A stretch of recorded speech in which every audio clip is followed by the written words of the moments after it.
vide, c'était plus un petit support et puis qu'on puisse échanger vraiment. Pardon. S'il tient. Voilà.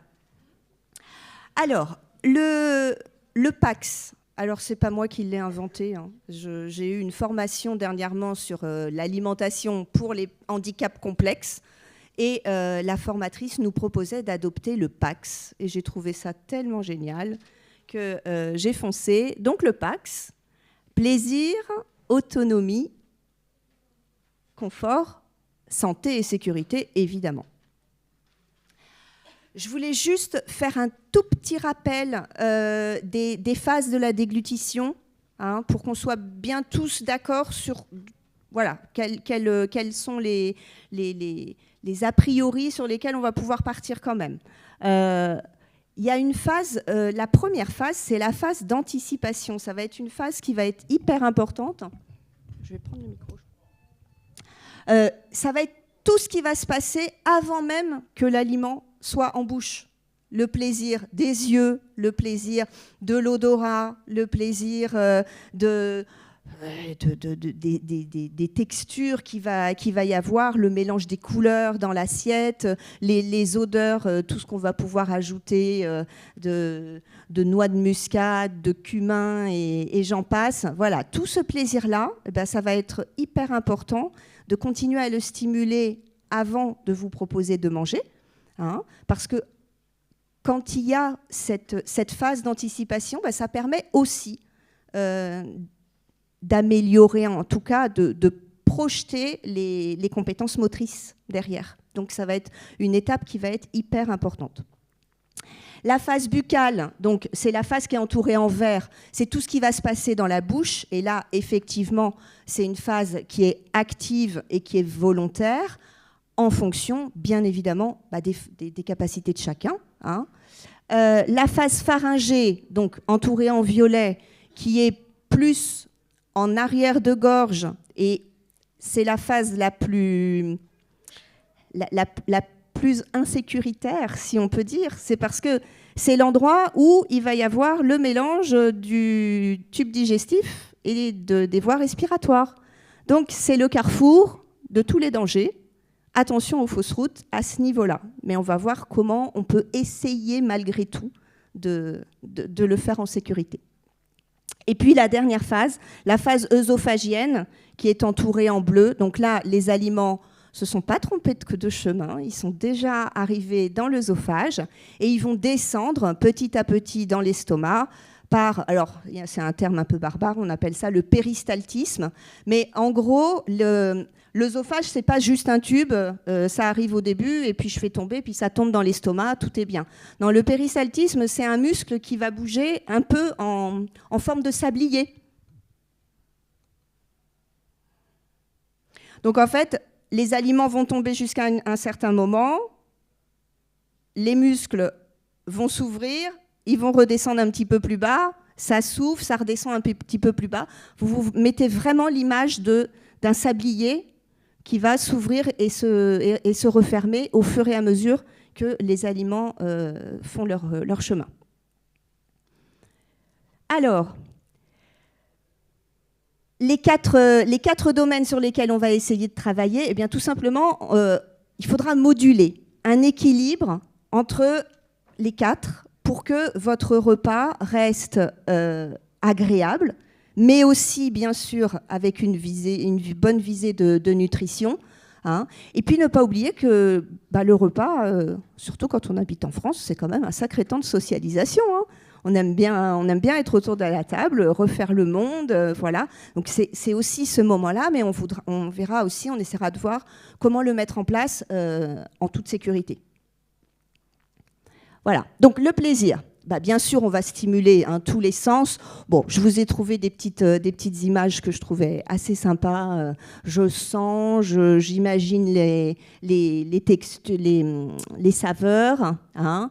On essaye de préserver les goûts alimentaires de la personne, mais évidemment qu'il va falloir adapter les textures. Hein. Quelqu'un qui n'a pas une capacité de mâcher, on ne va pas aller lui donner des chips. ou des cacahuètes. J'ai déjà vu quelqu'un qui essayait de continuer à manger des cacahuètes. Non, il faut être un petit peu raisonnable quand même. Mais peut-être qu'on va pouvoir trouver des idées. Le goût de la cacahuète, on peut le retrouver dans un curly. C'est plus facile à manger qu'une cacahuète. On peut aussi le retrouver dans les pâtes de cacahuètes. Aujourd'hui, on trouve de la pâte de cacahuète. Alors, je ne parle pas du beurre de cacahuète qui est sucré.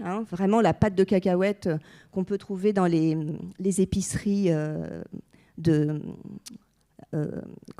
spécialités africaines ou asiatiques. Voilà. Et en cas de gastrostomie, alors avoir, bien sûr, tout ça, c'est avec quand même des regards médicaux ou d'orthophonistes, si vous avez la chance d'en avoir. Avec gastrostomie, on pourra quand même continuer à solliciter la personne au niveau de ce plaisir, en lui faisant sentir des choses, en mettant peut-être un petit peu sur ses lèvres ou sur le bord de sa langue des petits goûts, des petites sensations, pour qu'elle puisse continuer à avoir ses goûts et au moins ce plaisir-là, puisque la personne va devoir gérer sa salive si on ne lui met pas des morceaux dans la bouche, mais qu'on vient juste stimuler le goût, ça peut déjà être, au niveau du plaisir en tout cas, quelque chose de chouette à vivre. Alors au niveau de l'autonomie, donc on en parlera beaucoup plus tout à l'heure autour de la table, parce que y a alors évidemment, là je parle des lys incomplets ou en tout cas avec une capacité résiduelle au niveau du geste, mais on va pouvoir adapter tout un tas d'objets, que ce soit les couverts ou que ce soit les assiettes. Là, vous voyez, j'ai même trouvé, en allant tout simplement sur un site d'Ergo, j'ai même trouvé, vous avez vu, pour tenir le yaourt. Donc du coup, ça permet à la personne qui aurait récupéré un petit peu de mouvement de la main, d'aller plonger dans son yaourt sans que le yaourt se casse la figure sur la table. On peut aussi faire ce travail d'autonomie. Tout à l'heure, je vais prendre un petit cobaye là-bas pour vous montrer. On peut soutenir, pour les personnes qui ont une petite capacité résiduelle, on peut soutenir le geste, mais que ce soit quand même la personne qui vienne impulser son rythme de mise en bouche. Et ça, du coup, ça va être super important. Même si on ne le fait pas sur tout le repas, si la personne garde ce plaisir-là au moment de l'entrée ou du dessert, ou enfin peu importe, on n'est pas obligé de dire je pars pour tout un repas, voilà. Mais il peut y avoir des possibilités d'adaptation. Bon, bien sûr, le choix des textures alimentaires, parce que plus la texture va être adaptée à la personne et plus ce sera facile qu'elle puisse gérer son autonomie. Je pense aussi à l'autonomie en bouche, parce que quand on peut avoir des manières de mettre en bouche qui, du coup, vont venir solliciter des capacités de la personne. Par exemple, si quelqu'un a encore une capacité à pouvoir avoir ce mouvement-là de mastication, ça peut être intéressant. Si la langue se mobilise un tout petit peu en latéral, eh bien, on ira solliciter cette autonomie en positionnant l'aliment sous les dents. Et si la langue est possiblement active, elle va aller rechercher d'elle-même, un petit peu en manière un peu réflexe, elle va aller rechercher un petit peu l'aliment et ça peut être un petit travail d'autonomie. Et alors, il y a une autonomie que ça, on ne pourra jamais vous enlever. C'est l'autonomie du rythme du repas. C'est vous qui ouvrez la bouche et c'est vous qui la refermez. Et cette autonomie-là, ne serait-ce que ça, elle est primordiale. Et je pense que c'est hyper important, pour nous soignants qui vous accompagnons, de respecter ça. C'est vous qui allez ouvrir votre bouche. Et si vous avez parfois besoin de 2 déglutitions pour avaler, ça ne sert à rien que le soignant vienne vous proposer la prochaine bouchée et vous mettre la fourchette ou la cuillère sous le nez. Tant que vous n'avez pas ouvert la bouche, on respecte votre rythme de repas. Et ça, vous avez quand même gagné ça en autonomie. Pensez-y. Le masticateur, alors j'ai vu tout à l'heure sur les stands que Isabelle a fait une jolie découverte. Alors, je ne sais pas comment ça marche ce truc-là. Bon, c'est le dernier engin là-bas au bout. Le masticateur, au niveau des textures, ça peut être chouette aussi parce que c'est un espèce de gros sécateur avec plusieurs lames et qui du coup va pouvoir venir broyer les aliments très facilement et n'importe où, parce que ça tient facilement dans un sac. Hein. Il n'y a pas de souci, on n'est pas obligé d'aller amener le mixeur, voilà. Et avec ça, alors moi j'avais à la maison, j'ai pas un masticateur, mais j'avais à la maison un ciseau avec plein de lames. Je vous ai amené ça aussi et on testera tout à l'heure, vous allez voir. Ça permet de réduire, alors toujours des textures qui sont fondantes, hein, qui sont bien cuites. Hein. Évidemment, vous n'allez pas aller faire de la carotte râpée avec le masticateur. Hein. Voilà. OK. Alors, on déclinera aussi tous les objets pour boire. Donc, dans les verres, évidemment, il peut y avoir des verres avec des anses, des verres, le gros bleu là-haut, avec des encoches nasales qui permettent en fait de pencher le verre et de boire sans être gêné par le nez. Hein. Mais on n'est pas obligé de faire ça. Si vous prenez un verre qui est suffisamment large en haut du verre, eh bien vous aurez exactement le même résultat. Hein. L'essentiel, c'est que votre verre, il arrive au-dessus du nez pour que vous puissiez boire sans avoir à pencher la tête en arrière. Parce que ça, c'est vraiment le truc qu'on ne veut pas. Hein. Ça, on casse jamais la nuque quand on veut manger, ni quand on veut boire. Alors, je vous ai remis un petit exemple de tableau de l'IDDSI. L'IDDSI, c'est vraiment l'autorité qui va donner les recommandations en termes de texture quand on a une difficulté de trouble de déglutition. Je vous ai mis le tableau, c'était plus pour présenter la diapo, mais il y a le lien Internet. Vraiment, c'est une brochure qui est très bien faite parce que, alors, elle vous parle de comment on adapte la texture en fonction des capacités masticatoires ou de la mobilité de langue, voilà.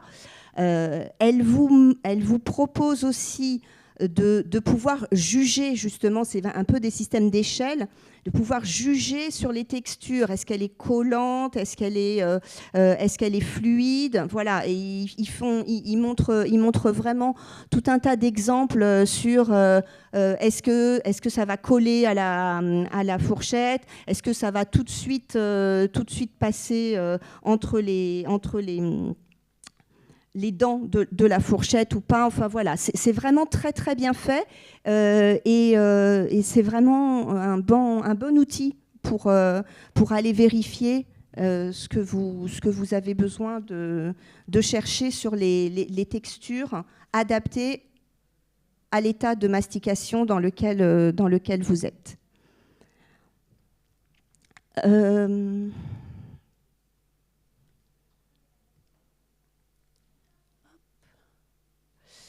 Alors évidemment, pour développer l'autonomie, on pense tout de suite à la rééducation parce que bien sûr, on va essayer de développer toutes les capacités. Hein. On a parlé des mouvements de langue, on a parlé des mouvements de mâchoire. Il y a aussi le renforcement au niveau des joues, des lèvres, bien sûr, pour travailler l'étanchéité labiale au moment de manger ou au moment de boire. Donc tout ça, bien sûr, ça va être proposé par des professionnels. On peut aussi penser à des stimulations avant le repas, hein, donc des stimulations comme le Z-Vibe. Alors, je vous en ai amené, on pourra voir tout à l'heure. Le Z-Vibe, c'est vraiment c'est un petit appareil en fait qui fait des vibrations et on peut installer tout un tas d'embouts en fonction de ce qu'on cherche à travailler. Alors, il faut faire attention, c'est vraiment ne faites pas ça tout seul, prenez l'avis d'un professionnel parce que on ne choisit pas l'embout n'importe comment et on ne choisit pas non plus de mettre de la vibration dans la bouche d'un patient sans connaître son tableau clinique, hein. Donc voilà, moi je vous parle de ça, ça existe, mais faut rester vigilant sur l'utilisation, hein. Médecins, orthophonistes. Alors je sais qu'il y a aussi parfois moi j'ai rencontré des psychomotriciennes qui s'étaient intéressées au travail de l'oralité. Donc si vous avez voilà, l'occasion de croiser des collègues qui se sont spécifiquement formés à l'oralité, elles sauront effectivement utiliser cet appareil-là. On peut aussi faire des massages manuels, hein, mais là aussi c'est pareil, il y a les mêmes protocoles en fonction du tableau clinique. Est-ce que je traite sur une hypotonie du muscle ou est-ce que je traite sur un muscle qui au contraire va présenter des myoclonies? Je ne vais pas proposer le même geste, hein. Et puis les glaçons.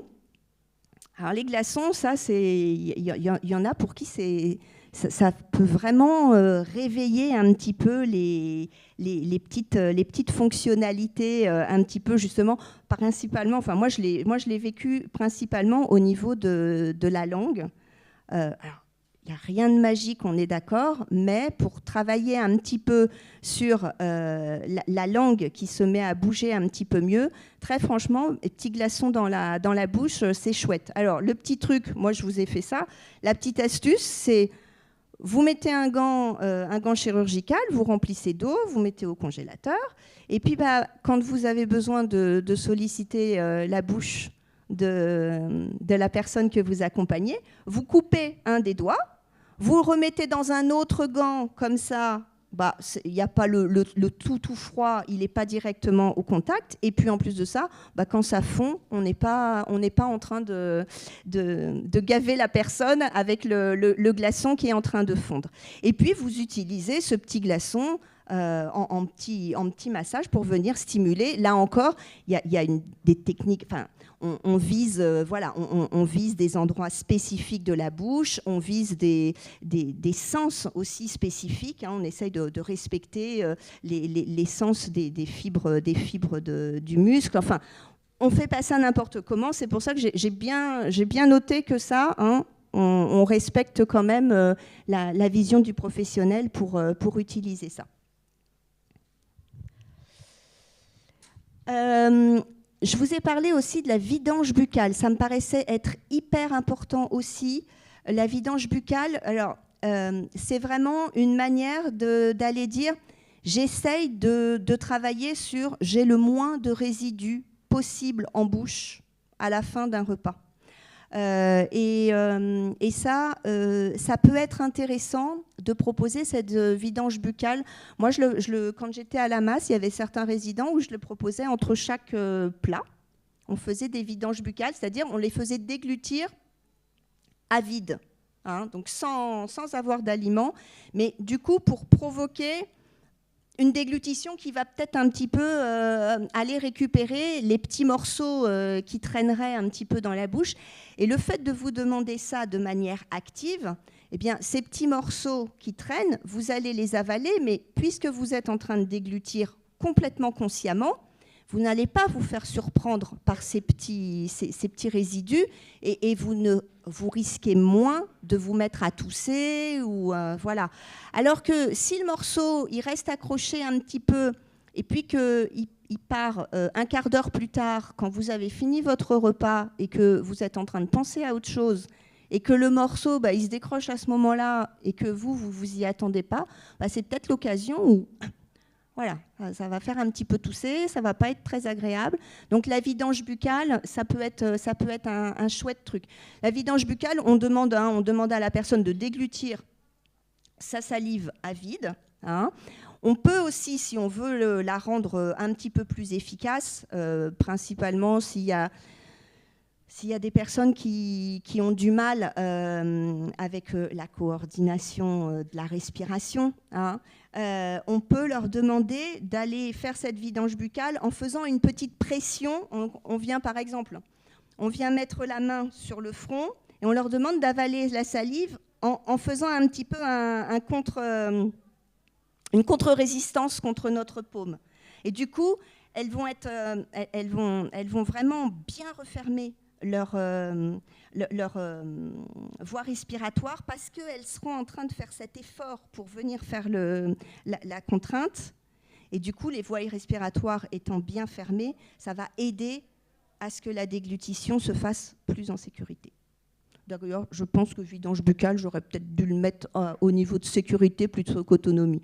Mais comme on a vu que tout ça était un bel équilibre de tout, je vais le laisser là-dedans, tant pis.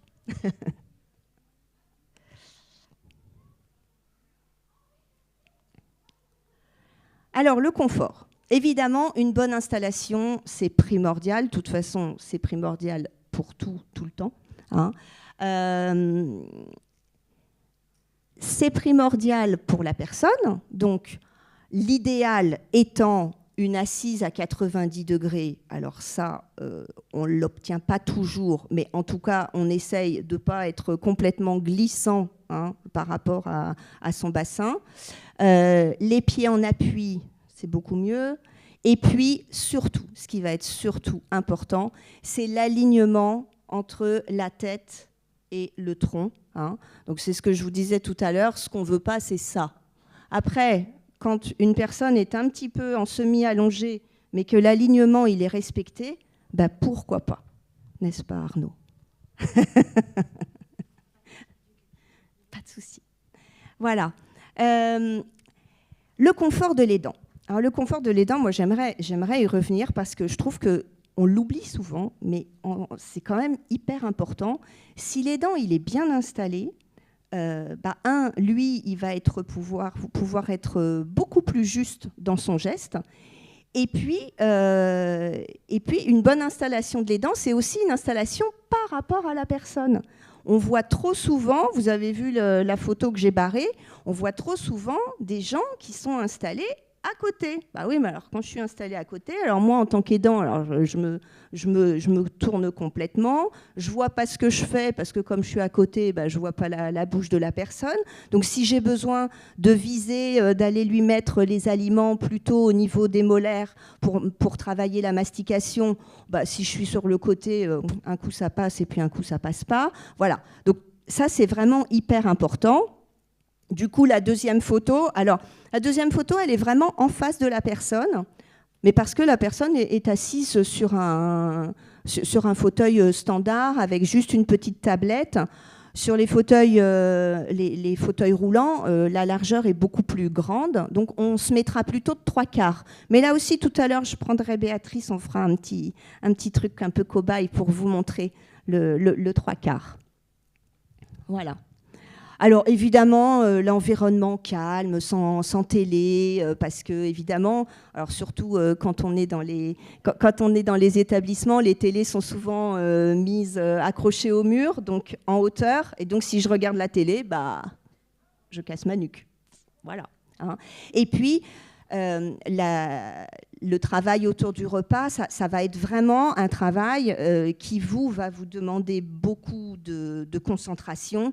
Et forcément, s'il y a la télé qui tourne en même temps, ben, on se déconcentre, hein, c'est normal. Hein. Voilà. Alors, ne pas parler quand les aliments sont en bouche. Hein, le fameux adage, on ne parle pas la bouche pleine. Bon, et c'était surtout un truc pour la sécurité, en fait, cette expression. Après, ça ne veut pas dire qu'on ne parle pas, mais on peut tout à fait, on apporte à la personne sa bouchée, on la laisse finir de manger, et puis, bah, pourquoi pas? On peut lancer une conversation, poser une question, mais pas quand on est en train de mettre quelque chose dans sa bouche. Hein, on essaye de penser à ça.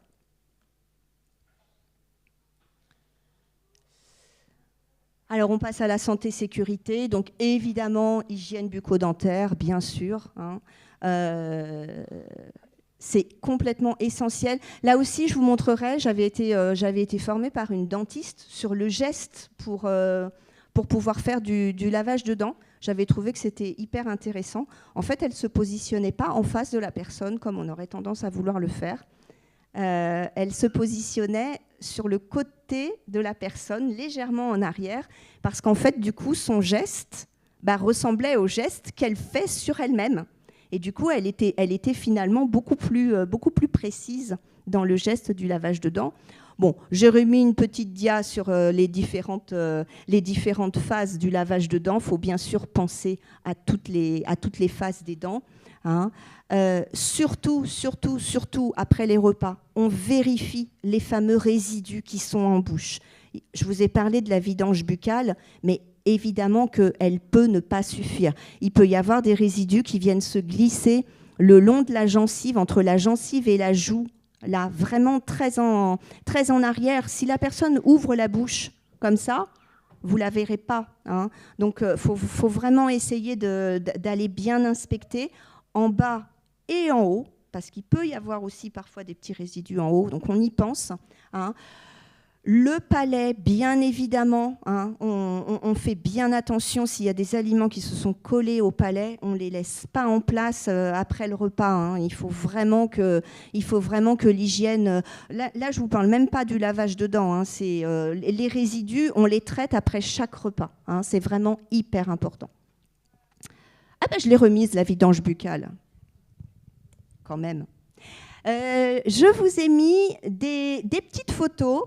Parce que c'est pas toujours évident d'utiliser une brosse à dents telle qu'on la connaît dans le commerce. Donc, je vous ai mis des trucs qui peuvent être peut-être sympas aussi à penser pour l'hygiène bucco-dentaire. Alors, les petits bâtonnets, ça peut être bien. On peut mettre du Paroex ou de l'Eludril dessus, enfin des petits soins de bouche là. Alors, attention, par contre, on imbibe pour que le soin de bouche soit dans la mousse, mais après, on enlève le résidu de liquide. Il ne faut pas que le bâtonnet tout plein de liquide rentre dans la bouche, parce que si on appuie, il va y avoir du liquide et là, à nouveau, on a le risque de fausse route. Donc, on imbibe. On enlève le résidu. Moi-même, ce que je faisais carrément, c'est je prenais un petit sopalin et en fait, carrément, j'imbibais vraiment le résidu dans le sopalin. Comme ça, j'étais à peu près sûre qu'il n'y avait pas de grosses gouttes qui allaient tomber dans la bouche de mon patient. Des petites brosses à dents, alors j'en ai retrouvé une qui n'est pas encore ouverte, vous pourrez la voir de plus près. Une petite brosse à dents triface pour des gens pour qui ce serait compliqué peut-être de garder la bouche trop longtemps ouverte et que du coup le lavage de dents sur toutes les faces de dents soit compliqué. Du coup, c'est une brosse à dents, on la passe et les angles des brosses respectent les angles qu'il faut aller chercher pour les 3 faces de dents en même temps. Donc ça peut être aussi, pourquoi pas. Et en plus, la tête est toute petite, donc ça, c'est plutôt chouette. Et puis, le petit doigtier pour éventuellement, vous le mettez dans votre doigt et puis vous allez faire votre soin de bouche avec le doigtier. Alors ça c'est vendu en puériculture, mais on peut tout à fait s'en servir dans n'importe quelle bouche. Hein. Je vous en ai amené aussi. Voilà. Alors, évidemment, au niveau de l'installation, enfin ça, je pense que vous en avez ras la casquette d'entendre ces préconisations au niveau de l'installation. Hein, une bonne position, c'est surtout pas... alors, sur les photos, effectivement, ils préconisent bien hein, l'angle à 90. Là, vous voyez, la photo, elle montre bien que ce monsieur, finalement, avec son angle de dossier qui part en arrière, comme il n'est pas stable, le bassin va avoir un petit peu tendance à partir vers l'avant. Et du coup, qu'est-ce qui va se passer ? En fait, la personne, si le bassin part en avant, la personne, elle va se mettre à se contracter pour retenir la chute. Oui, mais on dit toujours qu'il faut manger en étant décontracté. Alors si on est tout contracté pour retenir une espèce de chute, c'est pour ça qu'il vaut mieux...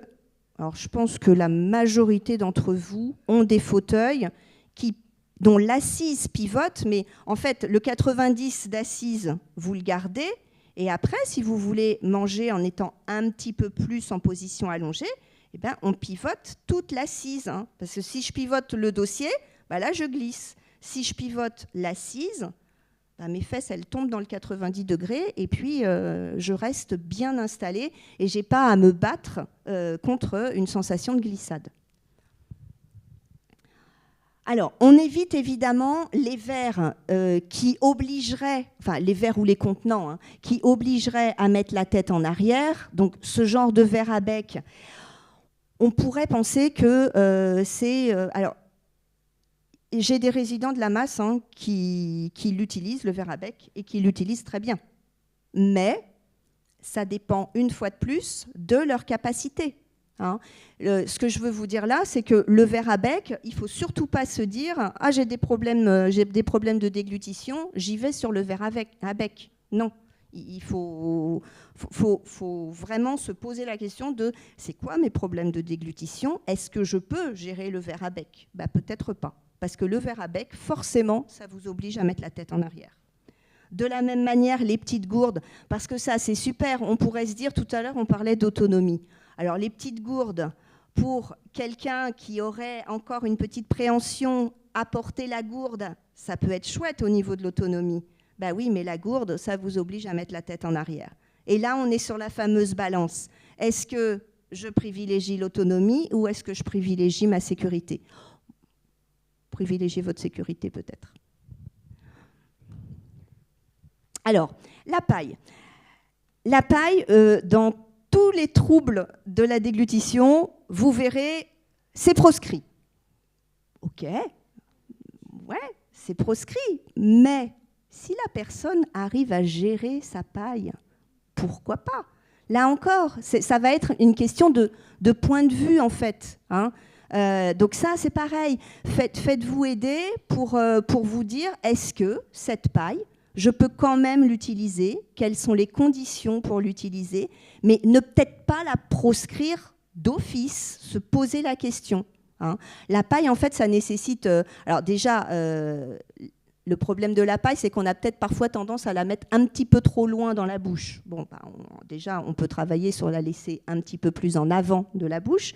Et puis, ça nécessite évidemment, pour aspirer, on va avoir un mouvement qui va ressembler à la respiration, oui, mais sauf qu'il faut couper le mouvement une fois que l'eau est dans la bouche, parce que sinon, ça part trop vite. Qu'au niveau coordination, c'est sûr que c'est compliqué. Mais, une fois de plus, il y a certains patients avec qui ça fonctionne bien.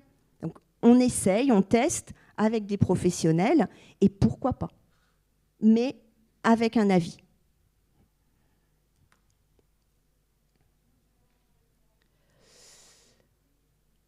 Alors, évidemment, sur toutes les textures, on essaye d'avoir des textures homogènes. On essaye de pas... Les textures mixtes, c'est pas du tout conseillé. Vous attendez à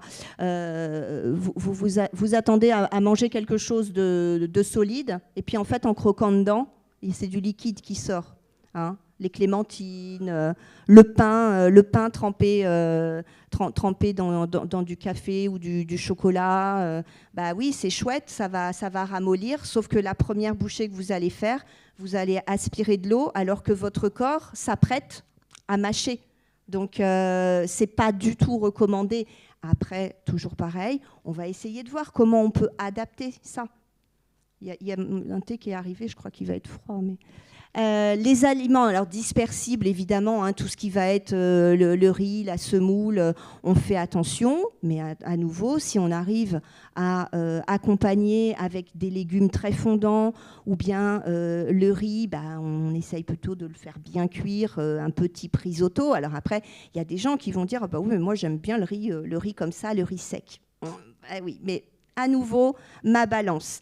Votre plaisir, certes, c'est le riz sec, mais après, dans la balance, il faut quand même penser à votre sécurité. Le riz pilaf, c'est peut-être pas la bonne idée, mais le goût du riz, on peut le retrouver dans un risotto, on peut le retrouver dans des plats en sauce, en faisant cuire le riz un petit peu plus. De la même manière, les lentilles. Les lentilles, c'est souvent un aliment qui est à enlever aussi de la liste des repas.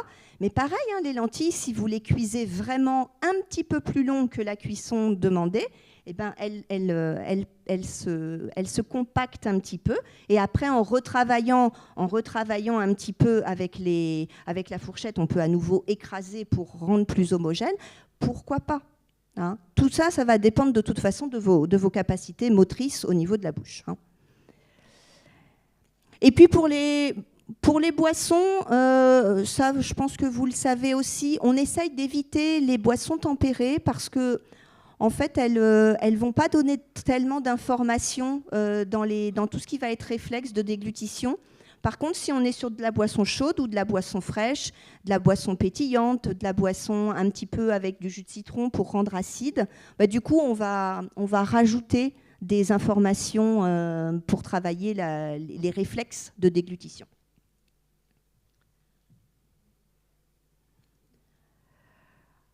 Alors, je suis désolée parce qu'en fait, je fais un atelier sur la déglutition et on avait dit que c'était un atelier diététique. Alors, je me suis dit, bon, je vais quand même parler un peu du contenu des assiettes.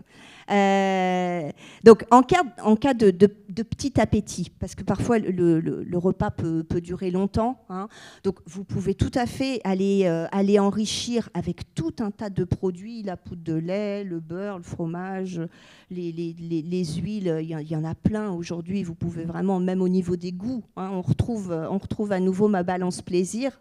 Vous pouvez vraiment vous amuser à balayer très large. Pour les desserts, rajouter de la pâte à tartiner, quelle qu'elle soit, hein. Le fameux beurre de cacahuète, si vous l'aimez en modèle sucré, la chantilly, enfin voilà, hein, on peut tout à fait enrichir comme ça. Pour les petits appétits, fragmenter les repas, ça peut être aussi une bonne idée, hein, de faire des petites collations sur le coup de 10h et puis vers 16h, parce que du coup, vous aurez quand même votre apport nutritionnel, mais comme vous serez moins fatigué, parce qu'un repas qui durerait 1h15, non, quoi, hein. Donc, il vaut mieux faire un repas un petit peu plus succinct et puis repartir 4 heures après à manger un petit yaourt ou un fruit qui vous fait plaisir, hein. Et donc, on fractionne le repas pour être moins dans la fatigue et du coup être plus efficace dans la prise alimentaire. Bon, on va regarder tout ça, hein. Peut-être avant de vous faire venir vers la petite table là que j'ai préparée, j'avais peut-être envie de prendre tout de suite mon cobaye pour vous montrer, et puis comme ça après on laisse le champ libre à tout le monde.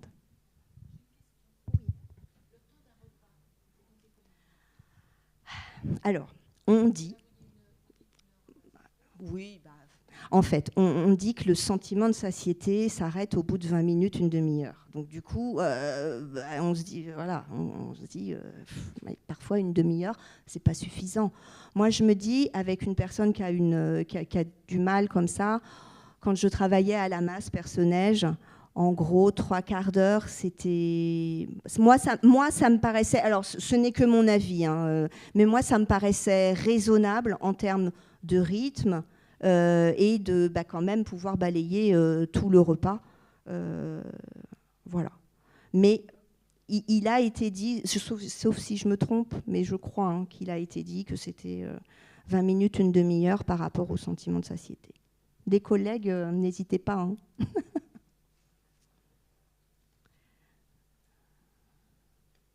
Vous, ça dure combien de temps, le repas?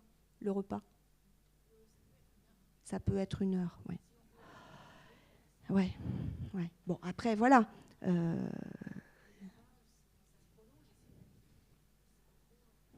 Voilà. Peut-être, je ne sais pas. Peut-être se dire, est-ce que vraiment on va jusqu'au dessert ou est-ce qu'on se dit qu'on se fait un super goûter à 4 heures? À voir.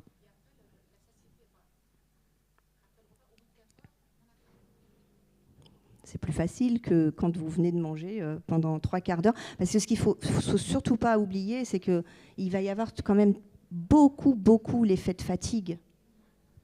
Il va y avoir beaucoup l'effet de fatigue et du coup, c'est vrai que rester sur 1 heure, forcément, vos dernières 20 minutes, ça va être compliqué. Hein, voilà. Et là encore, dans le fameux équilibre de sécurité, on est... Voilà. D'autres questions?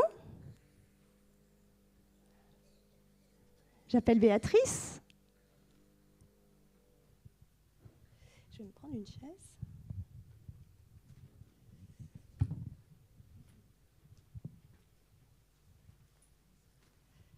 Alors, on va se mettre là.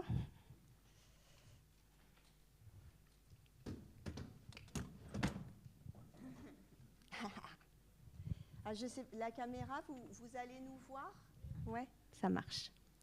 Alors, Béatrice, elle a fait un petit tour tout à l'heure sur ce que j'ai amené là, et elle a craqué pour ça. Alors, on va y aller.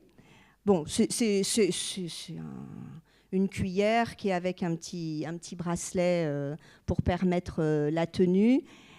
Le manche est gros, ce qui permet de bien serrer la cuillère et d'avoir une bonne prise tout de suite, en fait, hein, sans avoir besoin de refermer trop la main. Et du coup, là, en fait, on va vous montrer 2 choses dans cette petite explication.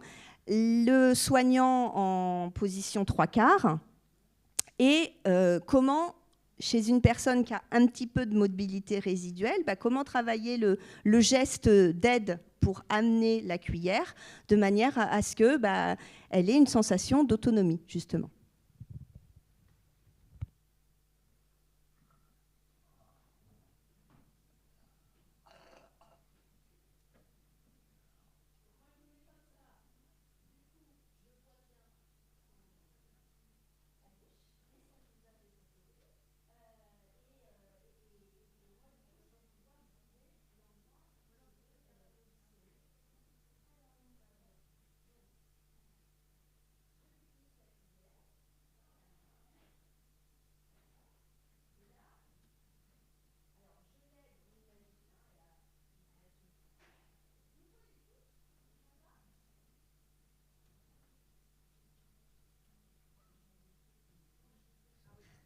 Parce que comme je vais avoir besoin de mes 2 mains pour le geste, c'est gentil.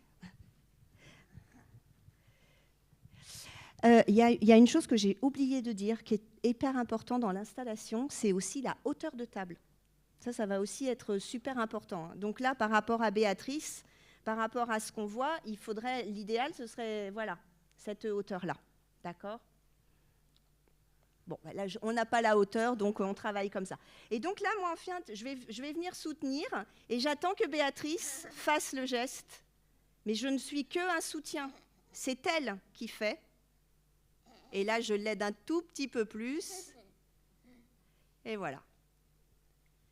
Alors, ça, c'est pareil. Tout à l'heure, on parlait de longueur de repas. Évidemment que là, du coup, le repas va être beaucoup plus long. Mais on peut dire, on fait ce geste-là sur, par exemple, l'entrée ou le yaourt, mais que la personne récupère, si elle le peut, des petits gestes d'autonomie. Voilà. Ouais. Alors, je vous ai préparé quand même, parce qu'on parle de manger là depuis tout à l'heure, alors je vous ai préparé des petites choses à manger. J'ai tout fait en texture mixée parce que comme je ne connaissais pas les gens qui étaient là, j'ai préféré rester très sécuritaire. Du coup, si vous le souhaitez, vous pouvez venir goûter. Alors, on va mettre, je pensais avoir les petits fascicules, mais on ne les a pas. Ils seront sur le site d'Alice. J'avais récupéré de l'hôpital Saint-Maurice. Ils avaient fait des petits livres de recettes sur les différentes textures. Donc, il y a recettes mixées, recettes hachées et petits morceaux, mais petits morceaux toujours fondants. Hein. Voilà. Et du coup, ça peut être chouette parce que déjà, ça donne des idées. Et puis, pour le coup, pour les avoir cuisinés et pour les avoir testés, les rapports au niveau des ingrédients permettent de faire des textures qui sont vraiment chouettes. Enfin, en tout cas, au niveau des textures mixées, ça fait vraiment une texture qui se tient, mais qui en même temps est fluide, pas trop collante. C'est plutôt sympa. Alors, j'ai préparé 2 salés, 2 sucrés. Je vais vous faire saliver, j'espère. Le salé, une mousseline de petits pois. On peut rajouter, si vous voulez, un petit fromage blanc pour faire genre chantilly par-dessus. Et puis, un fromage, un bleu à la noix. Parce que souvent, on dit, attention, les noix, on ne les fait pas. Ouais, mais si on travaille bien la texture, on peut quand même la tenter, la noix. Au niveau du goût, alors on n'aura pas le croquant, mais au niveau du goût, vous allez la retrouver. Et puis, en sucré, une petite crème au pamplemousse. Là, pareil. Le pamplemousse, je viens de vous parler des clémentines et des oranges. Évidemment, le pamplemousse, il est au même endroit. Donc, on peut penser à faire des smoothies, parce que du coup, la personne a quand même le goût, mais elle se dit qu'elle va gérer de la boisson et c'est plus facile. Mais là, moi, je vous ai préparé une petite crème au pamplemousse. Pareil, on peut rajouter du fromage blanc si ça vous tente. Et puis, une petite crème au carambar. Parce que carambar, c'est le truc qu'on met plus en bouche. Bah ouais, mais on peut quand même avoir le goût. D'accord? Eh bien, on y va.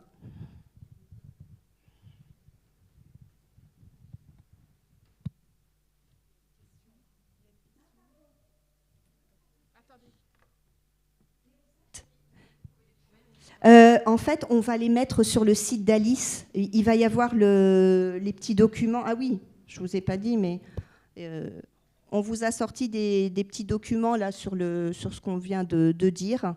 Donc vous pouvez repartir avec. Je pense qu'ils seront sur Alice aussi. Et du coup, sur Alice, elles seront téléchargeables. C'est des recettes, je les ai retrouvées sur Internet. Ça vient de l'hôpital Saint-Maurice. Alors, c'est pas tout jeune comme recette, mais très franchement, ça donne des idées sympas. Oui. Ah je connaissais pas, ouais. Ah c'est génial. Ouais. Mixiton. Oui. Mixiton, alors. Un site marmiton en mixé.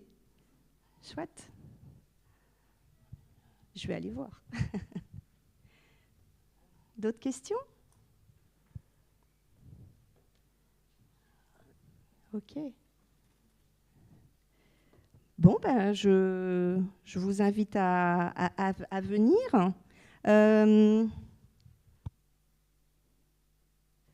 Est-ce que quelqu'un est tenté par la petite mousseline petit pois? Non. Il est trop tôt, c'est l'heure du goûter. Le fromage aux noix?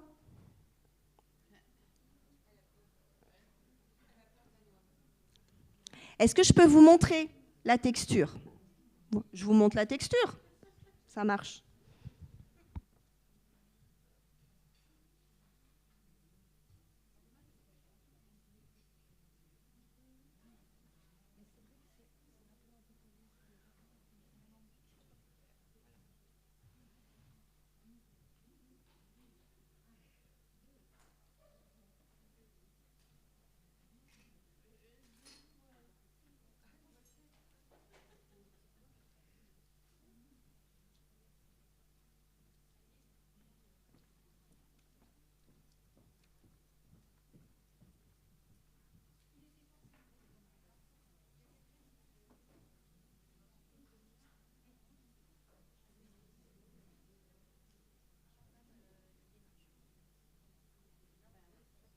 Rapprochez-vous, parce que j'ai laissé plein de petits trucs là, mais venez voir.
En pharmacie.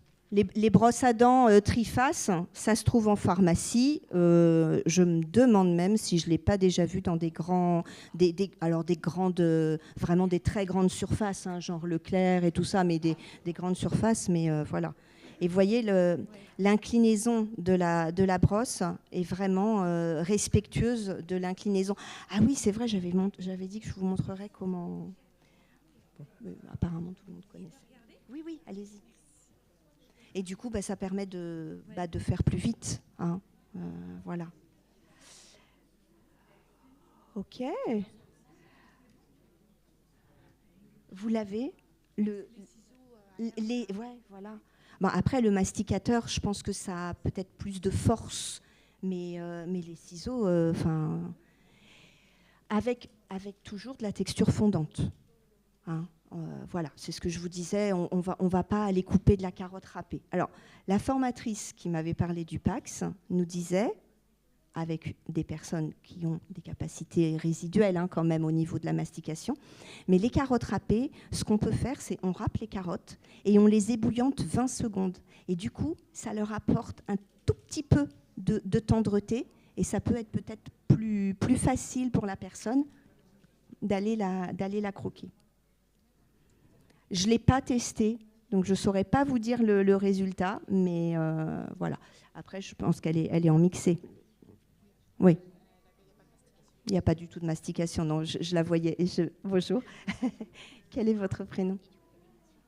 Alors, c'est Laurie. C'est Laurie. Bonjour Laurie. Non, je vous voyais tout à l'heure et effectivement, je voyais bien qu'avec le mouvement de langue, il ne devait pas y avoir... Elle veut goûter quelque chose, Laurie? Le pamplemousse au carambar? Elle y arrive. Alors, ce qu'on fait, c'est qu'on prend vraiment que le sucré. Ah, ouais. Ah oui, vous les goûtez. Oui. Super. Génial. Ouais. Oui, la personne me dit que le pamplemousse, effectivement, elle le coupe en toutes petites tranches très fines. Et elle égoutte complètement son petit pamplemousse pour ne garder vraiment que la pulpe à mettre en bouche.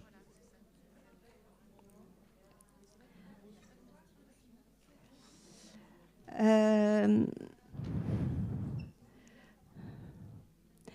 voulais proposer, pour ceux qui sont OK, par rapport à ce que j'ai dit sur les boissons, j'avais envie de faire un espèce de petit jeu, de petit quiz de est-ce que vous pensez que le verre que j'ai amené, c'est un bon verre ou pas? je voudrais voir hein, si vous avez tout compris sur les verres. Hein. Alors, celui-là? Non. Non, parce qu'il est beaucoup trop petit. Si je le mets ici, je suis gênée avec mon nez et je suis obligée de pencher pour finir mon verre. Donc celui-là, non, je le mets de côté. Celui-là, oui. Oui, parce que celui-là, il vient jusqu'à mes lunettes.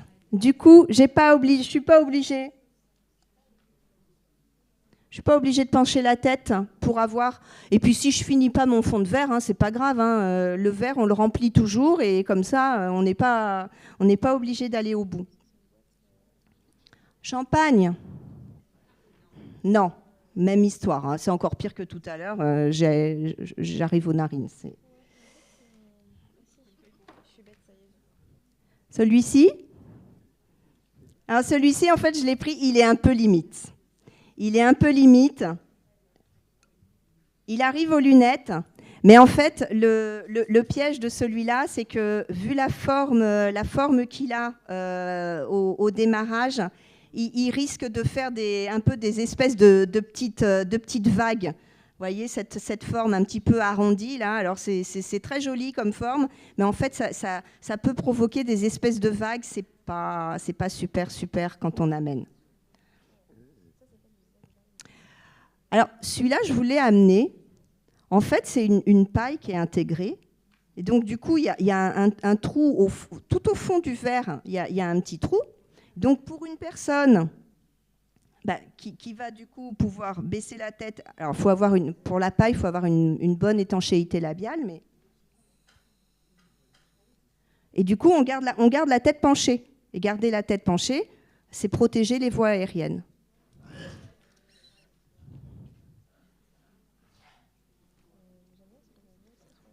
Celui-ci ? Non. Hein, pareil. Hein. Beaucoup trop petit au niveau de l'empattement.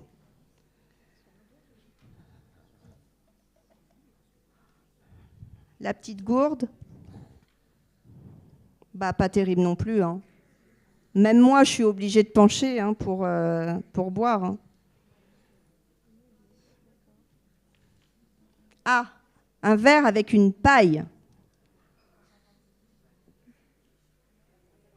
Pour certains, mais pas tout le monde.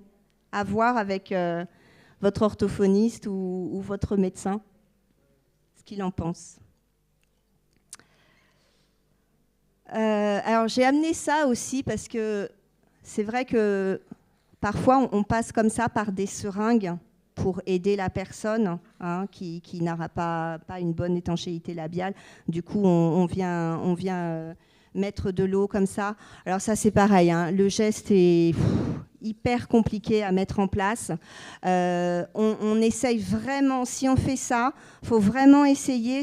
On met dans la joue et on vise vraiment vers le bas pour que le liquide passe vraiment par le plancher buccal avant de pouvoir être géré en déglutition. On essaye de pas mettre la seringue au beau milieu de la bouche et hop, d'un coup de pression, j'envoie tout au fond du gosier. Non, hein. On vise vraiment la joue et plutôt vers le bas.